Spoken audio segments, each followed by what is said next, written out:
नवरात्रि के 9 दिनों में भूलकर भी ना करें, ये काम माँ दुर्गा होती है, क्रोधित लिए घर में आती है दरिद्रता एवं गरीबी। तो आइए दोस्तों जानते हैं कि नवरात्रि के दौरान आपको कौन से 10 काम भूलकर भी नहीं करना चाहिए। दोस्तों, माँ दुर्गा के 9 रूपों की आराधना का पर्व अर्थात नवरात्र 15 अक्टूबर दिन रविवार को शुरू होने जा रहा है तथा नवरात्रि का समापन 23 अक्टूबर दिन सोमवार को होगा। दोस्तों, नवरात्रि के दौरान माता रानी को प्रसन्न करने के लिए भक्त जन तरह तरह के उपाय करते हैं। कुछ लोग माता रानी के लिए व्रत एवं उपवास रखते हैं, दान धर्म करते हैं, तो वहीं कुछ लोग माता रानी के लिए या तथा हवन करते हैं तथा कुछ लोग अपने पैरों के वाहन का त्याग करते हैं अर्थात अपनी मनोकामना की पूर्ति के लिए जूते चप्पल आदि का 9 दिनों तक प्यार करते हैं, जिन्हें करके हम माता रानी के प्रति अपनी श्रद्धा प्रकट करते हैं।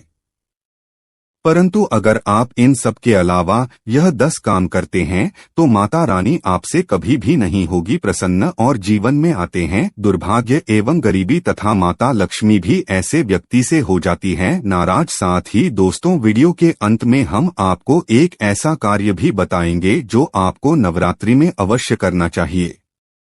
वह कार्य करने से आपकी हर मनोकामना पूर्ण हो जाएंगे और माँ दुर्गा अति प्रसन्न हो जाती है। तो आइए दोस्तों जानते हैं, शास्त्रों में वर्णित नवरात्रि के दौरान वह कौन सा कार्य है जिसे करना अशुभ माना गया है। इससे पहले ही माता वैष्णो जो भी भक्त कमेंट में जय माता दी लिखकर चैनल को सब्सक्राइब करेगा, उसके परिवार में सदैव कृपा दृष्टि बनाए रखना, साथ ही उसके सभी मनोकामनाएं पूर्ण करना। तो दोस्तों, सबसे पहला कार्य है स्त्रियों का अपमान न करें। मित्रों, शास्त्रों में कहा जाता है यत्र नार्यस्तु पूजन्ते रमन्ते तत्र देवता तहत आज तू न पूजन्ते सवास्थ्य तरह फलाह क्रिया गया अर्थात जहाँ स्त्रियों की पूजा होती है वहाँ देवता निवास करते हैं और जहाँ स्त्रियों की पूजा नहीं होती है उनका सम्मान नहीं होता है, वहाँ किए गए समस्त अच्छे कर्म निष्फल हो जाते हैं। मित्रों, इसलिए आप सभी से विनती है कि आप नवरात्रि में किसी भी स्त्री का अपमान न करें। हिंदू धर्म में स्त्रियों को माता रानी का ही रूप माना जाता है,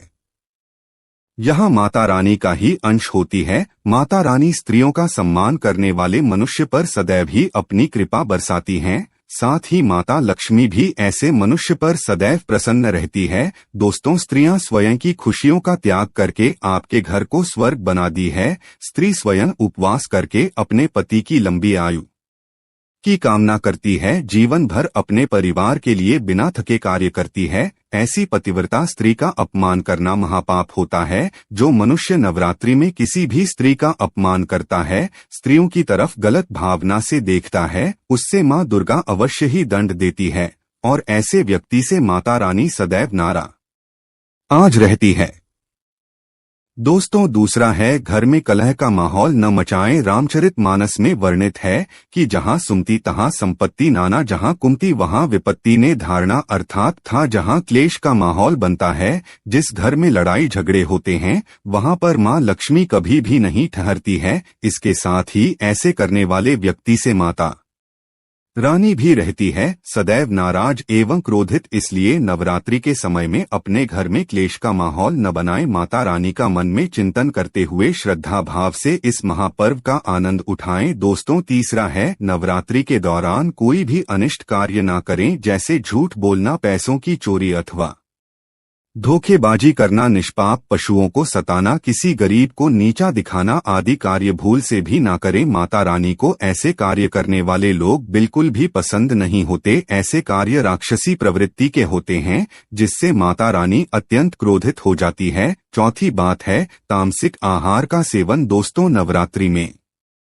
इस बात का विशेष ध्यान रखना चाहिए कि आप भूल से भी तामसिक आहार का सेवन न करें, जैसे मांस, मदिरा, लहसुन, प्याज, ये सभी तामसिक भोजन की श्रेणी में आते हैं। इसीलिए आप इन सभी का सेवन बिल्कुल भी ना करें, अन्यथा माता रानी नवरात्रि में आप पर क्रोधित हो सकती है। दोस्तों, 5वीं बार शारीरिक संबंध न बनाएं। दोस्तों, नवरात्रि में माता रानी की कृपा पाने के लिए नवरात्रि के 9 दिन भूल से भी शारीरिक संबंध न बनाएं। जो भी मनुष्य व्रत का पालन करता है उसे तो भूल से भी शारीरिक संबंध नहीं बनाना चाहिए। जो नवरात्रि के 9 दिन ब्रह्मचर्य व्रत का पालन करता है, माँ उसकी हर इच्छा को पूर्ण करती है। दोस्तों, 6वीं बात है अगर किसी महिला को नवरात्रि के दौरान पीरियड्स आ जाएं, तो ऐसे में महिलाओं को अपना व्रत पूरा करने के लिए मानसिक रूप से भगवान की आस्था करनी चाहिए तथा पूजा पाठ के दौरान दूर बैठकर किसी अन्य व्यक्ति से पूजा करवा सकती है। इस दौरान पूजा पाठ के सामान को नहीं छूना चाहिए, साथ ही माता रानी को स्पर्श करके परिणाम भी न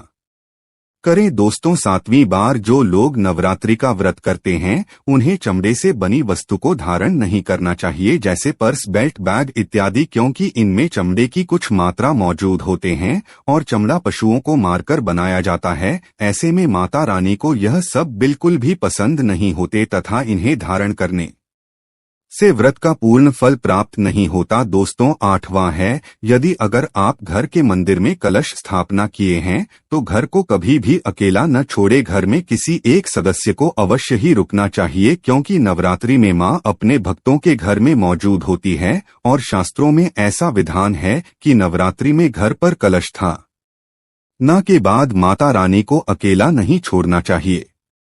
साथ ही अगर घर में कोई न हो तो बिल्ली इत्यादि क्लच को गिरा सकते हैं, जिसे बहुत ही बड़ा अपशगुन माना जाता है। इसलिए नवरात्रि में घर को कभी अकेला नहीं छोड़ना चाहिए। साथ ही विष्णु पुराण में नवरात्रि में दिन में सोना वर्जित माना गया है। दोस्तों, भी बार नवरात्रि में व्रत करते हैं उसे भी एवं जो व्रत नहीं करते उन्हें भी नवरात्रि में भूल से भी बाल नहीं कटवाने चाहिए, दाढ़ी नहीं बनवाना चाहिए, नाखून भी नहीं काटना चाहिए। साथ ही व्रत करने वाले को तंबाकू, गुटखा, गुड़ाखू, सिगरेट इत्यादि का सेवन भी नहीं करना चाहिए। कई लोग होते हैं जो नवरात्रि में मांस मदिरा का सेवन तो नहीं कर रहे, लेकिन गुटखा तंबाकू से क्या होगा, ऐसे मानसिकता से भी इन चीजों का सेवन करते हैं। परंतु आपको बता दें कि शास्त्रों में इन चीजों की भी मनाही है। गुटखा तंबाकू खाने से व्रत का पूर्ण फल प्राप्त नहीं होता। दोस्तों, 10वां है, घर के द्वार आई हुई किसी भी स्त्री या कोई भी अतिथि का अपमान न करें। दोस्तों, यदि नवरात्रि में आपके द्वार पर कोई कन्या, वृद्ध स्त्री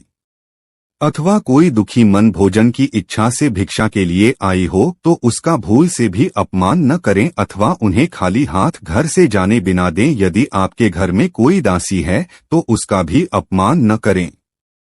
नवरात्रि में उन्हें भी कुछ न कुछ भेंट अवश्य दें, इससे मां दुर्गा अत्यंत प्रसन्न होती है और आपकी हर मनोकामना को पूर्ण करती है। दोस्तों, इसके साथ ही अगर आप व्रतधारी है, व्रत रखते हैं तो कलश स्थापित करते समय जटा वाला यानी पानी वाला नारियल का ही प्रयोग करें। साथ ही यह भी ध्यान रखें कि नारियल को कलश के ऊपर लेटा कर रखना चाहिए। कलश स्थापना करते समय कभी भी नारियल को खड़ा करके नहीं रखा जाता है, नारियल को सदैव लेटाकर कलश के ऊपर रखा जाता है। साथ ही नारियल को स्थापित करने से पहले आप नारियल को लाल कपड़े में लपेटकर उस पर लाल चुनरी ओढ़ाकर आप नारियल को कलश के ऊपर स्थापित करें। शास्त्रों के अनुसार कलश के ऊपर जब सही तरीके से नारियल रखा जाता है और सही प्रकार का नारियल रखा जाता है तभी व्रत और पूजन का पूर्ण फल प्राप्त होता है। साथ ही यह भी ध्यान रहे कि महिलाएं माता रानी को नारियल अर्पित कर सकती है, लेकिन कभी भी माता रानी के सामने नारियल को भूलकर भी नहीं तोड़ना चाहिए, क्योंकि नारियल का बेस रूप होता है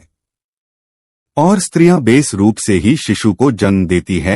इसीलिए कभी भी महिलाओं को नारियल नहीं तोड़ना चाहिए। नवरात्रि में माता रानी का व्रत और पूजन किया जाता है, लेकिन नवरात्रि के दौरान सबसे ज्यादा महत्व होता है कन्या पूजन का। दोस्तों, माना जाता है कि माता रानी व्रत उपवास से जितना प्रसन्न होती हैं, उससे 10 गुना ज्यादा प्रसन्न कन्या पूजन से होती है।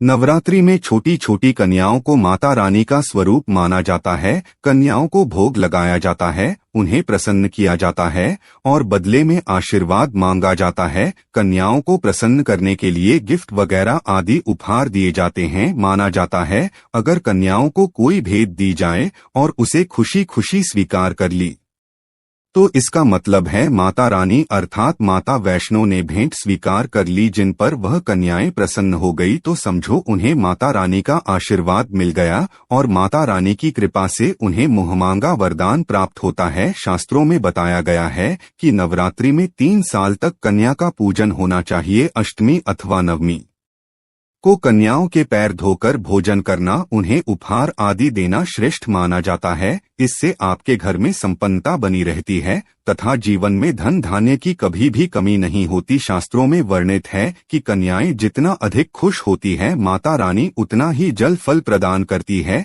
ऐसे में आप कन्याओं को चॉकलेट बॉक्स दे सकते हैं तो खूबसूरत कपड़े दे सकते हैं। याद रहे काले कपड़े न दें और स्टील के बर्तन भी गिफ्ट के तौर पर दे सकते हैं। याद रहे कि कन्याओं को लोहे का कोई भी सामान नहीं देना चाहिए। दोस्तों, जब कन्याएं आपके घर से पूजा एवं भोजन के बाद अपने घर के लिए प्रस्थान करें तो उनके चरण जरूर झूले और अपने मन में अपनी प्रार्थना को, अपनी मन की इच्छा को कन्याओं को विदा करते समय अवश्य प्रकट करें। सच्चे दिल से मांगी गई मुराद माता रानी अवश्य पूरा करते हैं। प्रिय भक्तों, आज के वीडियो में बस इतना ही। शास्त्रों में वर्णित हमारे द्वारा दी गई जानकारी आपको अच्छी लगी हो तो वीडियो को लाइक अवश्य करें और कमेंट बॉक्स में जय हर हर महादेव अवश्य लिखें। धन्यवाद।